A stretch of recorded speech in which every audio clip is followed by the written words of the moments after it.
Hello, dear friends, and welcome to our podcast dedicated to sight reading through the lens of a historically informed performance practice. My name is Darina Blogina, and Timofey Shadny is helping me today with microphones.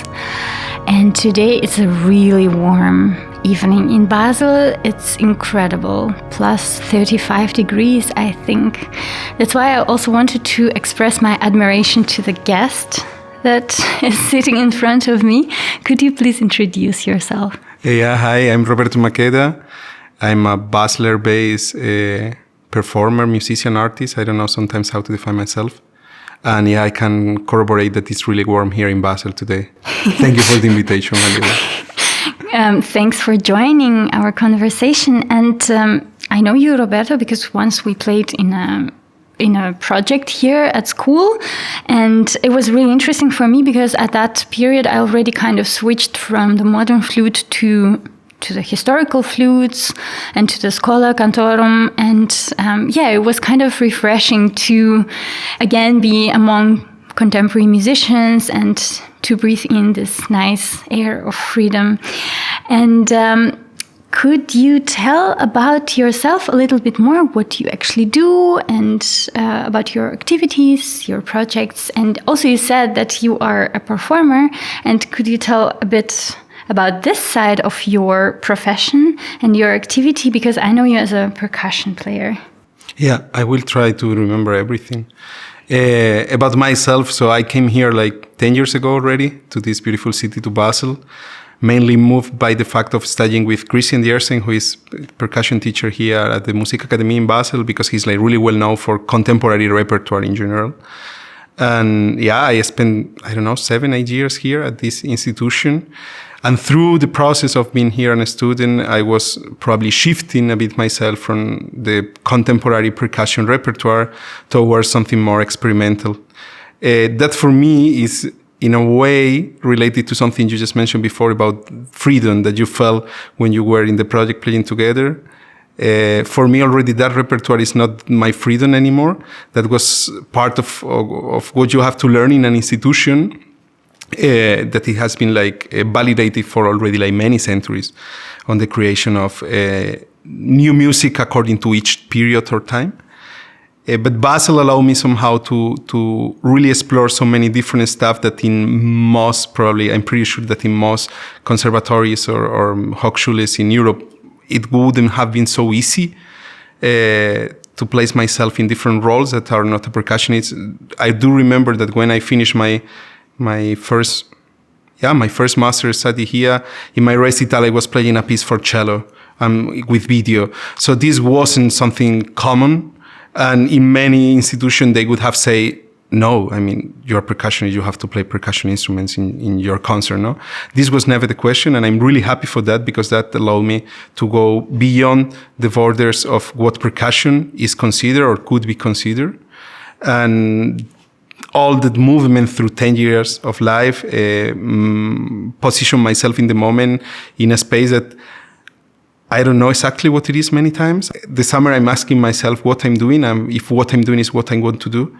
I think that the answers for the first questions is what I'm doing. I'm trying to analyze if I'm doing what I want to do is already no. So this is very nice because you can question yourselves, and I think it's in a way, be thankful to this academy and to this institution because they always allow yourself to ask yourself and to move forward. But yeah, at the moment I could say I'm doing different projects that is not so important that the percussion instruments are part of. I think I always say that I will be forever a percussionist as well as I'm a Spanish born and raised because this is part of my DNA. But I can use different tools. Probably they are influenced by the way I learn percussion, how I use different tools. But they don't have to be any more percussion. And in the moment we live, in the generation we are, in the place, in the city, in the context, in the continent we are, the use of electronics for the creation of new art, I think it's pretty common. And that's probably where I find myself the most comfortable in the present time. You have a really, I would say, successful and nice band. I attended some concerts of yours with this band, reConvert. I'm talking about. Could you tell about this band a bit more? Because you're playing a lot, and what is the concept? So now is July. Next month, 31st August 2023 will be the 10th anniversary of the project. And in a way, this summer process is also for me part of that, because I'm trying to reflect what I have been doing for this long period. I have been collaborating with different performers on that project. I think I'm coming to the conclusion that reConvert is going to be more, how to explain, because I'm still trying to realize about in these weeks, actually. But I think reConvert is becoming more a producer of new projects and experiences in a way.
Ten years is a lot in this time of our lives where you get adult, basically. And after this period, I have been thinking, okay, what's new? I think I want to place reConvert in some other state that wasn't before.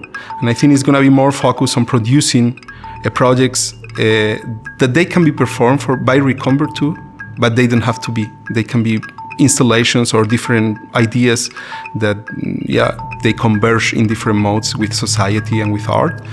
But in this 10 years process, I could always remember that the first concert we did, we play, among other pieces, we play a duo by Gerard Grisset for 2 bass drums.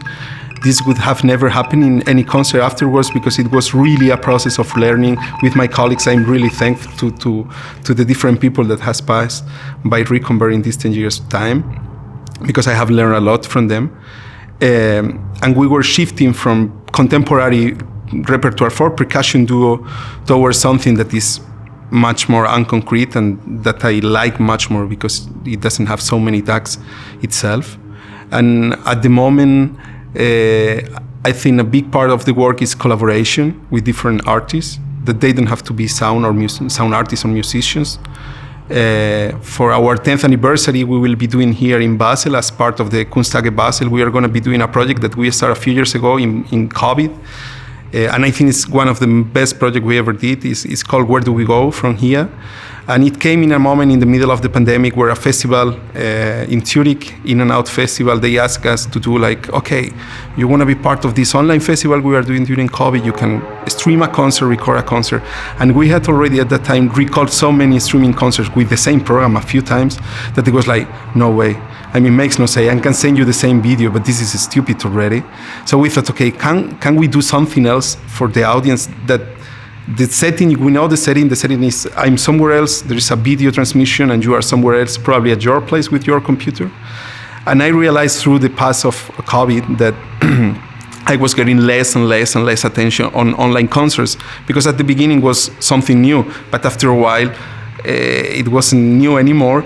And also I think that the fact that you were not in a concert hall and you were mostly at your place didn't focus you on the concert experience, because I would be at my place, someone will call, someone will knock on the door, I will start having a beer with somebody else who passed by, and then I forgot that there was a concert online. I will get my phone. Many things they are happening that while you are in a concert situation room, this is not possible. So we came with the idea of a project that in order to be creating, there was always the need to have an auditor on the other side who will be chatting with us and somehow leading the creation. It was an improvisation project together with two visual artists. The two visual artists, they were in Latin America, in South America. We were here in Switzerland, and we were for 3 days in a row, non-stop, creating artworks in slots of 20 or 30 minutes for different audience members based on experiences or ideas they had. And for us, in a way, it worked because the main thing was, okay, I want to do something online, but it makes sense for the people on the other side. They have to be an active element of the creation. And it was really, really nice, the experience. Even if it was like so long, it was, I do remember always on this Marina Abramovic for some of her artworks. And in a way, Where Do We Go for us was like an approach to Marina Abramovic, like, I mean, with all my respect, but to Marina Abramovic way of thinking in art. And now we are doing this for our 10th anniversary here in Basel at the end of August, where this project is becoming like a live project with people with us in the room, but still we are trying to recreate this intimacy. So just one audience member can be with us and they have like a limited amount of time. We are asking them about, after COVID, where do you see yourself walking, or where do you see this world walking? And from this question, they can go whenever they want, and this will bring the creation of sound and vision, because they go together. The rest of the world, they can check online what is happening, but this is like really intimacy relation we try to create with one audience member. And also for this occasion, we are trying to go like a step beyond, and we are working with artificial intelligence in order to be the visuals created by artificial intelligence based on the material that the auditor is giving to us. So I think, like, to resume these 10 years, we started with a bass drum duo from Greece, and 10 years after, we are doing a project with just a single member in the audience, be streaming on a website dedicated for that, and creating live visuals by a machine. I mean, I think it's the first time I would say that, but I'm very proud of what we did, and it has been really challenging. And now it comes to a moment to invent something new for that. Hey, that's really impressive. Super cool. You mentioned several times word collaboration, and I think you are a genius of collaborations. Like the way you develop and you lead your ensembles, you are very fruitful, apparently, within this collaborative field. What is collaboration for you? What does it mean for you? And how do you start the process of thinking of these integrations, collaborations? How do you approach that world? I think that for me, collaboration came as a need, not as a resource even. It came to me because so being back a bit to the beginning of staging here, you come here as a performer, you play contemporary music, and it isn't so much in question what your inputs or idea are. It's much more what you have to do. There is a score, you have to follow the score. There is still, and I'm so sorry for that, and one of my tasks in the small or big scene I work is always to try to push against this border that still exists in between the position of a composer and a performer. I'm not so happy of that, and I think that institutions, they are still protecting a bit the role of the composer as the genius, the one who has the idea. But in this, at least in the way I have been working with composers, it isn't anymore as the old-fashioned way that you will write a piece and you bring the paper and then I play the music. It is much more we are doing something together, and then, of course, it can be your task that you write the piece, but maybe my task is creating a light system for that piece. I don't conceive anymore that the piece itself is the score, the music. There are many other things happening around. So through the process, I discovered that I also had creative necessities that I had to somehow fulfill in a way that I didn't know how, because never after so many years of schools, never my intention or my interest on creative process was on question, or no one explained to me, okay, you can also have ideas. I think the first person who somehow came with me with some information around was Friedrich here at the Academy, because I could always say that I learned with him to play my instrument without nothing else, just to play my instrument, like the joy of playing, not because there is a piece, a concert, just play. Okay, I play. So that was like a thing. And because I learned with him, okay, I can just play. Then it was, but I could also play, but also structure the ideas I have and so on. So why I came to the collaborative modes, methods, and practices, it was as a need, okay, I want to create something, but I don't know how to do it because, of course, I never studied composition. Then I realized, I don't want to say bullshit, but you don't need to study composition to create. You can create in many ways, basically. But at the beginning was the need of, okay, I need to collaborate with some composer because I have some ideas, but I don't know how to structure them or how to place them. So I can place the ideas with someone else maybe together. And that was like the need at the beginning. But through the process, I discovered that there are like many different ways of collaborating, that there is no a single wrong way of collaborating as far as both parts or many parts involved they're happy with. And I think, in the last years, it has been also like a strong part of my work, I won't say fighting, but making conscious our environment, that this is a situation that we have to face. And together with a good friend of mine, Jennifer Torrance, United States percussionist living in Norway since a few years, we did together a manifesto that is called 10 Statesmen on Collaborative Practices.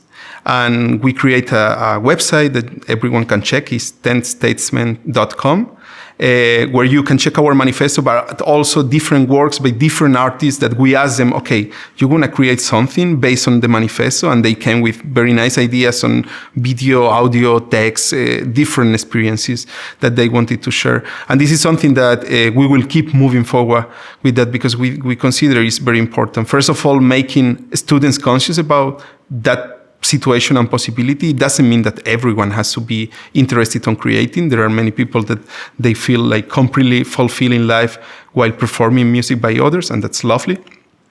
But there is this option, at least, that you can have interest on creating, and you can do this alone, but you can do this in collaborative practices with many other people from many other sides. Through the process, I think I discovered that I don't need a composer to collaborate.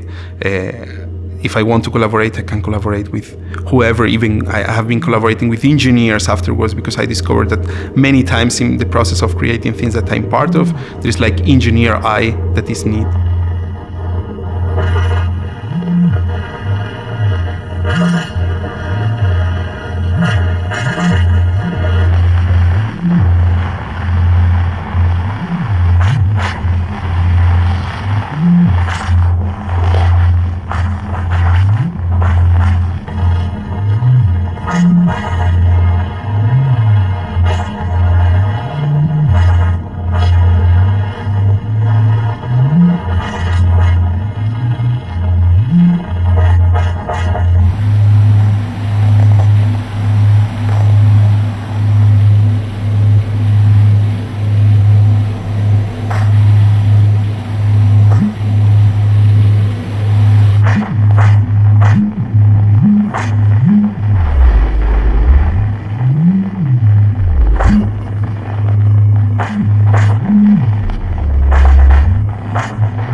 I was wondering, I was just thinking maybe, where does it start, this need that I need to collaborate? I don't know if you have something to say about that. Otherwise, I will just ask you another question. I think it comes from, or at least to me, most times it comes from a personal context in my life, that I like people, that they do beautiful stuff, and that somehow I could like to share some of my thoughts with them and create something. Before it was a bit more, and it's I think natural too, it was much more the need of working. So, okay, I collaborate with someone because they want to do something with me. Okay, we do this together. But lately, it is much more the passion of doing it with people that you like and you care and you want to share something together. I think it's very intimate in a way. And then this space, from time to time, you create the space completely differently, I would say. So the idea can come something from you, something from there, or the space you know each other, you share it. Or I think this is very unique in each of the processes, and that's why I like it. I always say that I won't be someone. Maybe I will regret my words in the future. That I don't think I will be someone to work on an office Monday to Friday for 8 to 4 or 8 to 5, whatever. This is like I will kill myself literally. I won't be able to do that. And I think that at the end, even if our work is much more dynamic, also when you collaborate, you try probably naturally to find different collaborative methods with different people, because this is challenging and this places yourself in a different situation each time. And I have been collaborating with people that I was maybe mainly taking care of a light design for a 15 minutes work. And it's everything. And that's why it's everything. It's like from learning, okay, I need what I need for these lights. I'm going to work with this software and these LEDs. And then you have to make the connections, cables, lights, and everything. And then you realize that you want to hang the lights from 3 meters above and you need a stand. So you create a stand. And then once this is ready, then you start programming and you work with the other part of the work that is the sound and the music, and you try to make something together. But it isn't, or at least for me, never came like, okay, so we are going to do this, you do that, and I do this. Never came like that. It is much more natural, I think, the process. What is the craziest collaboration that you remember in your life that you did? So far in my life, it's with a very good friend, Fabrizio Di Salvo. He's from Basel, a sound artist. And I think the first time we met, it was in September 2019. We came to his studio. I knew from different people that he was like sound artist from Basel doing nice stuff. I didn't know about him anymore. So I came to his studio and we checked with him which idea he had. I mean, it was like, yeah, let's do something for reConvert, blah, blah, blah. And he had 2 ideas. He came with 2 ideas. The first one was a tambourine, and he wanted to explore tambourines. And at the time, for me already, like instruments were a bit old-fashioned. It was like, oh shit, tambourine, no, I don't see myself there. The second one, he had a solenoid motor. He just played the solenoid motor on the floor, and he just sent like MIDI note through. And it was like, okay, is this for sure? Like no crazy, like yeah, we are completely sure about. And at the time, he had like 10 motors, and he thought, okay, I think 10 motor is nice. Maybe we can have 20 at the end. But it was like something very concrete, and okay, we try something. The beautiful part of this project was that actually most of the creation process took part in between April 2020 and September 2020. So already like meeting was very difficult.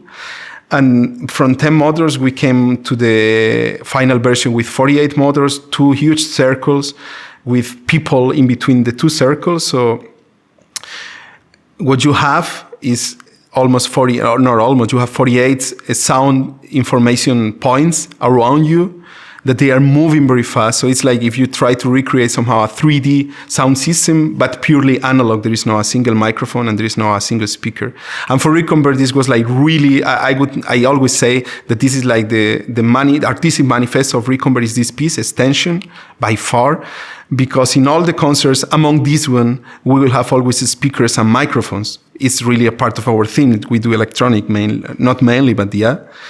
But in this project, that is like the most complex sound system we ever developed, we don't have any speaker, we don't have any microphone, everything is analog. And it was beautiful. I mean, it was from everything we had the motor, but then we realized, okay, we need the stands to place the motor. So it was like designing on on 3D printing, on good like a laser cut, like the stands and printing and trying them. And this works, this doesn't like millimeters. Okay, this one is a nice one now. Cutting good for the plates where the motors are hitting, and making a stand with lights inside. So each time you listen to the motor, each motor has a light that illuminates the motor, and the plate itself is like huge. It's beautiful. We have played, I think, of course, it's also because of the repercussion it had, the project itself. We have played, I don't know how many times, a few times already in South America too. We have played in Europe, not all across, but in so many different countries. And it's really crazy because it's a piece that we come to we fly to most times to the country where we play, and we come with 3 luggages of 23 kilograms. And then you need a full room of at least 10 per 10 meters, and it will be full with sound, and people will be seated in.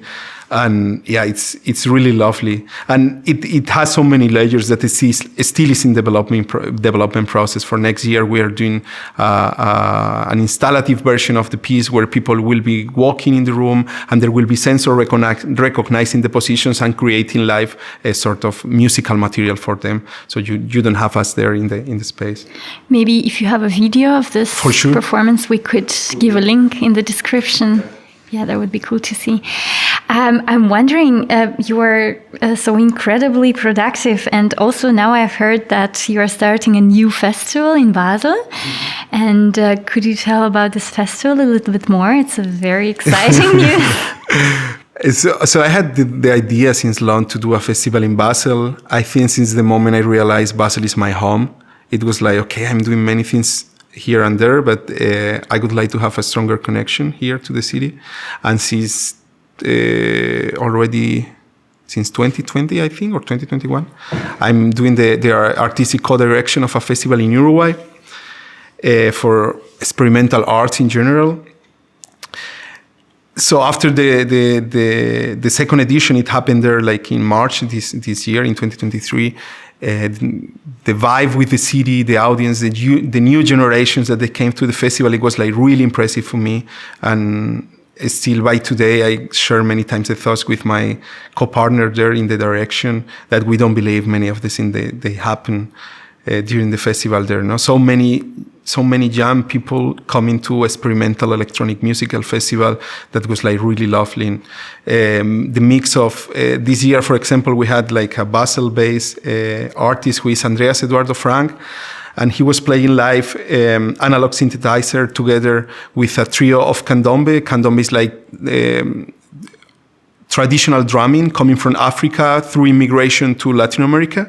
So there was a trio of traditional drumming together with analog synth, and you could see like people from Europe and Latin American dancing with completely different backgrounds on dancing, how they were approaching, because some of them, they were approaching from the drumming tradition. Some of them, I include myself, I was from the electronic synthesizer, and how everyone was there doing dancing together and sharing the space. And we had a beautiful festival, over 20 concerts, over 2,000 or 3,000 people in the festival, like great. And for me, it was like, oh shit, I have to do something like that in Basel, or something different, because the context is completely different. There are values that we have there that makes no sense to imply here in the city. But yeah, I want to approach the city, and I want to reach the new audience in some different way. I'm tired, and I think this festival that comes to Basel now comes also from some of my very personal needs. I'm really tired of playing concerts for 3, 6, 10, 12 people. I think that it's a possibility, and it happens, and it will happen. But I think that we have also to ask ourselves what we are making in order to communicate, good or bad, what's happening, so the people, they know about, and how we can make young generation conscious that what we do, they like it, even if they don't know it yet. I think that's very crucial. I learned that in Uruguay, in Exit Festival, and I wanted to somehow do something here. And it came the possibility, because I think I came with way too much energy after the festival in Uruguay, and it was like, okay, let's do it, and let's do it now. We don't have any moment to lose. So we have created a very beautiful collective of Basel-based artists, coming from different angles. So people that they are coming from more from the academy, but all of us somehow we turn towards electronic. And some of the people that they come from the electronic side, but they were never through the academy. So I think this mix is pretty beautiful. And the festival is called FOG, Festival of Genres. And there will be like installations running through the 3 days of different artists of the collective and some other people that we have invited to take part in. For example, Fabrizio Di Salvo, he's going to have also an installation. So we invite people from the city. And the main idea around the program for this very first edition, the kickoff of something that we don't know, is that, okay, the collective is collaborating between the different members. So all projects or most projects we will present are premiere projects that they will be on a through process. They won't be like finished project, but much more, okay, we're approaching a new thing together. And we will have like 3-4 concerts per day in K-House, and always in the evening, like local DJs from Basel, different collectives. They are going to be DJing from 11 until late. And we're also doing like some live DJ sets. So we are collaborating. In my case, for example, myself, I'm going to be playing live together with Somatic Rituals. They are a group of DJs here from the city in Basel. So we are going to be trying to do something different. It's the very first edition. We don't know what is going to come at the end as the result, but we think that the city has the potential to sustain this, that there is a lot of artists doing this stuff that they want, and that there is an audience that they are curious about and they are open. But how do you do it so fast? Like practically, where do you get this drive to? Because I know that this idea is kind of fresh and it's already you're having a festival. How did you manage to organize all that in such a quick amount of time? I don't know. I think it happens when you do some grown stuff that is placed in your work before your life. And this I don't recommend to nobody. I have done that many times. I keep doing that many times. But when you do that, I don't know, it's possible. It's possible to run. And when you also, I think in the case of folk, is the fact that there is a group of people that in a way we love each other and we really have fun with each other. And there is no need to push something. It's really natural that, oh shit, we are like hungry. We want to do it. We want to make the gig. We want to share it with the people in the city. And each one coming from different background and different corner. But in a way, we share this. We share the need of doing something together. We share the need of doing it now, because if we wait, then this energy that now is very natural and very intuitive, it might be not like that. And we share the passion to spend this 2023 summer creating things for our city, basically, for the audience of Basel. But yeah, this happens many times.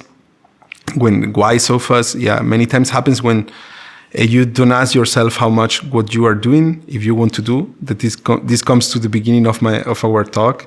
Yeah, I'm there now. I'm asking myself, okay, is this sustainable in the future? How much you can do? Because in a way, when you are in the academy, it's like, okay, you have one project after the other one. You are still a student. The speed is okay. It's not crazy besides some moments, but it's okay. But then little by little, you start to combine the student projects you have at the academy with your own projects or gigs you start to get. And then life gets a bit more messy.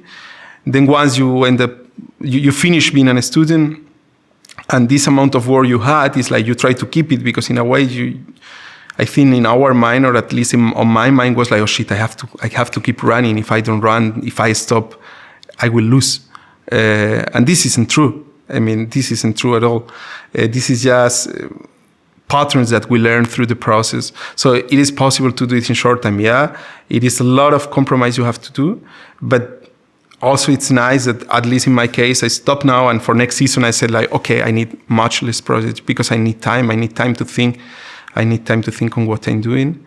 And it isn't, for me, years ago, I would have think, okay, this is a step back. I don't think that anymore. I think it's a step forward towards a different future, because I'm doing that in order from season 24, 25 to have like a better quality of life. That is something we don't speak many times, but we really need to have a nice quality of life at the end.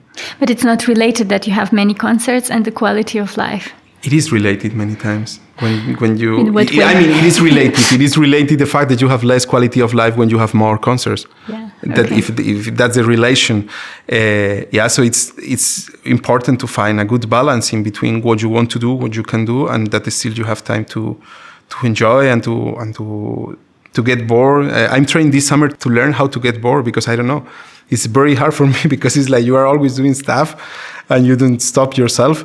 And now it's like, oh shit, I don't want to do anything, but but I don't want, but I really need to suffer the fact of being bored. And I'm trying to learn that. I mean, I like a lot. I love a lot asking myself questions all the time. But do you run this festival alone? How do you deliver the responsibility within the group of people? Yeah, this is a collective, and I could say that the motor of the whole thing were 5 people. Because if it is the first edition, it wasn't pretended to happen now in this way. I mean, it has been like developing everything very fast, but naturally.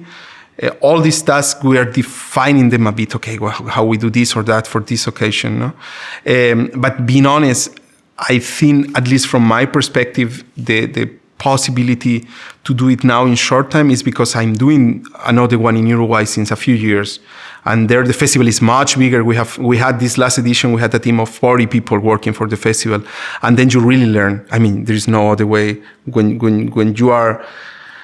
you are the first one and the last one for everything, you have to learn, and you have to really think, okay, all these people, we have a lot of stuff to do, but how do we organize this in order to make this possible and happen on time, no?